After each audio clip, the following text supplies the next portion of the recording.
Hi, my name is Dr. Nayem Hassan. I'm from Russell Biosolution.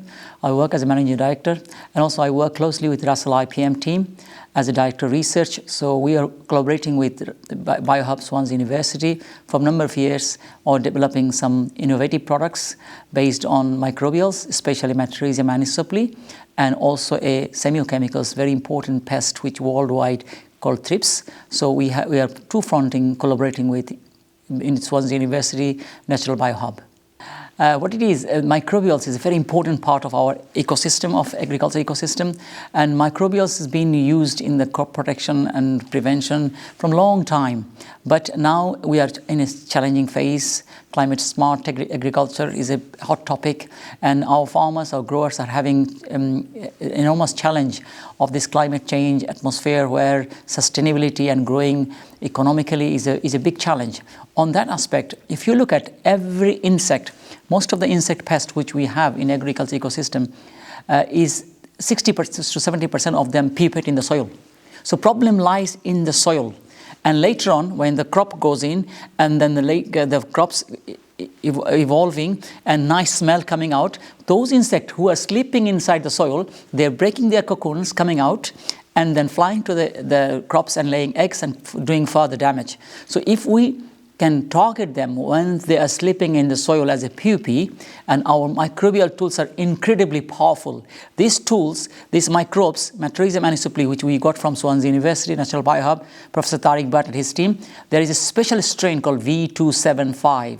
This strain has got a wide range of hosts and it's fast, quickly act. So we apply this microbials to the soil when they go and find out their prey and they kill the pupae. It's like, if you are going to shoot down a bird, so that when it's flying, it's difficult to shoot when it's sitting. So these pests are sitting in the most vulnerable condition in soil, and we applying these microbes going in, counting them, fighting them, and doing a job before it's become a problem. So you don't see the surge of an pest population. So it's very important and it gives us a wide range of like a pest, and it's like, as I said, 70% of the pests pupate in the soil. So, and it's the same scenario across the world. Wherever you go, you find the same things. So, but we need to teach the farmers. We need to change the attitude of application of microbials.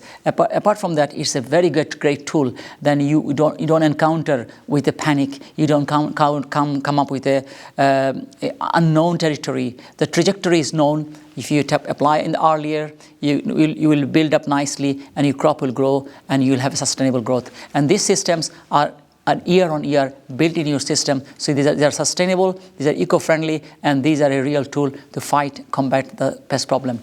Well, the multifunctional microbes is microorganisms which are multiple functions they exhibit when you apply in the soil.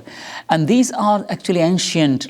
If you look at the ancient culture, about 600 AD, that time Chinese and Middle Eastern and also the Indians, they used to do the ajola and avena in the paddies and some fermented plant extract to increase the microbial conditions.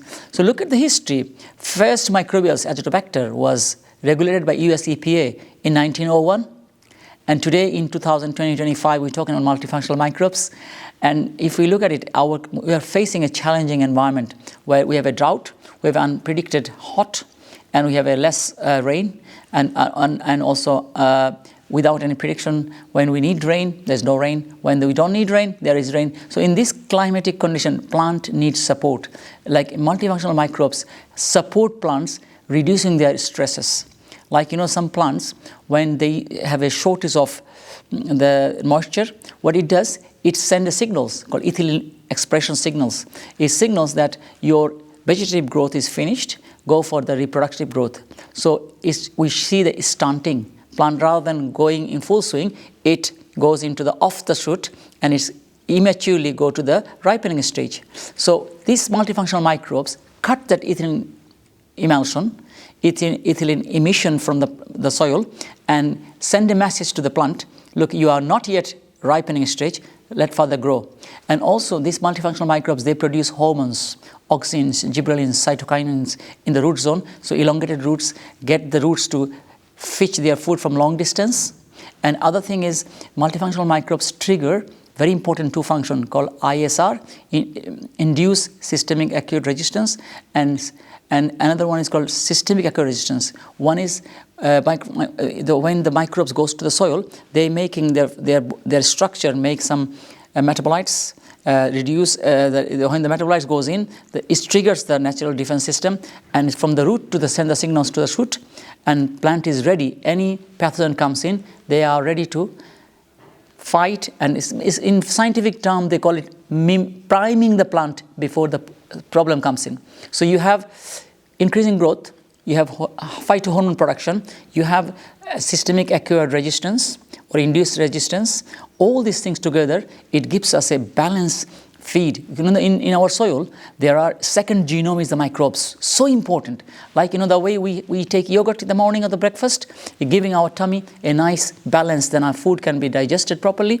Similarly, in the plant, to make the nutrient available for them, like in a cooked form, they can take it. Microbes produce the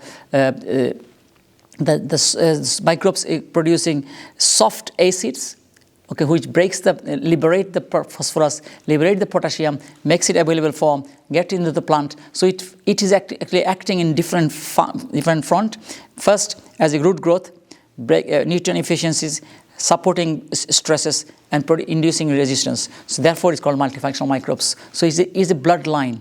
It's like a key function of the soil agroecosystem. So the multifunctional microbes are the key of a sustainable agricultural practice. As we are challenged by the conditions and more and more microbials innovation coming into the market, we see, if you look at now, there are far many products than we had in 10 years before.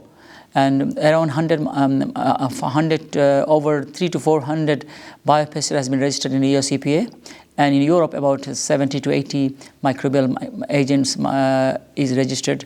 Now the European, the fertilizer regulation in place, and then is any fertilizer or biostimulant, we claim it that it got to be registered as a claim-oriented performance by a third-party evaluators. So we're seeing more and more products coming in the market. Now we have many of the microbials has got its own challenges. It has to apply before the problem starts. So our farmers are getting aware, growers are learning. It's a learning curve there, but I see there is a good chunk of solution coming in the markets. And other thing we need to bear in mind, the integration is key. In past, we used to say one pesticide, take the cypermethrin, get the boom ready, spray it, all gone. But microbials is got microbial insecticide, microbial fungicide, and like for example, if you control thrips, we have a collaboration with thrips. You use the fungi, nematode, pheromones, integrated approach. So I see more product coming in the market and real alternative to the chemicals, and also giving us a sustainable system which will last many years to come.